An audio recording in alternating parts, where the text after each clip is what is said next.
always had an interest in government and government matters. Growing up, I grew up in a faith-based family and was taught the importance of people of faith becoming involved in governance and understanding the traditions and the values that our country was founded upon. And then I started a small business at the age of 19 and certainly saw the challenges facing small business owners as they dealt with government and government regulation. And so those are things that motivate me to this day. It's always important for people to be involved with governance, whether it be the local, state level, and when possible, even higher than that, as far as having their views heard, their input heard, and following what's going on. The challenge is, of course, in today's world that life becomes so busy and government is so big, it's everywhere, that it's really hard for someone to really keep engaged at all levels. And I think that really makes the point for why small government is so important, because a smaller government can be better followed by the populace, and people's views can certainly be heard better when government is smaller and concentrated and more accessible. So I'm a big believer in the way technology is changing the way citizens interact with government.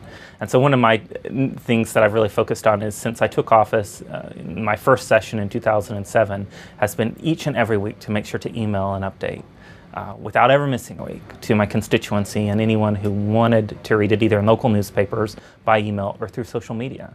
And that has allowed for me to have a constant ongoing dialogue with constituency of House District 31 and hear what they think, receive their views, be there to help them, let them know that they always had that direct and open line to me to request help or share their views.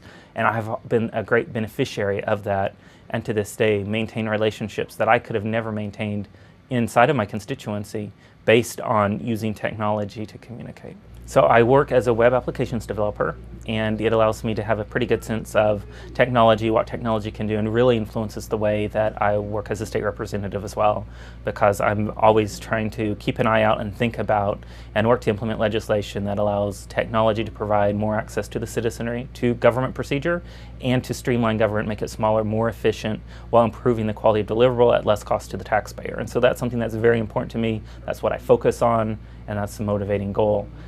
Prior to working as state representative, I owned my own private security business and worked as a corrections officer. And so I was able to see a lot of different areas where government interfaces with the public in various venues.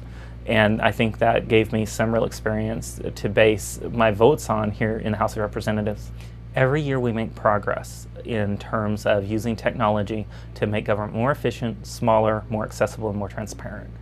Each and every year I can point to an area where we've been successful as policymakers in allowing those processes to go forward.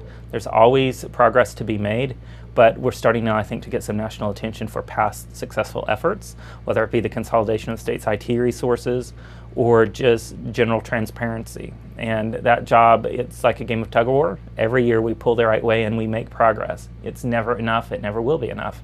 But every year the taxpayer should know we're here to really focus on that fight.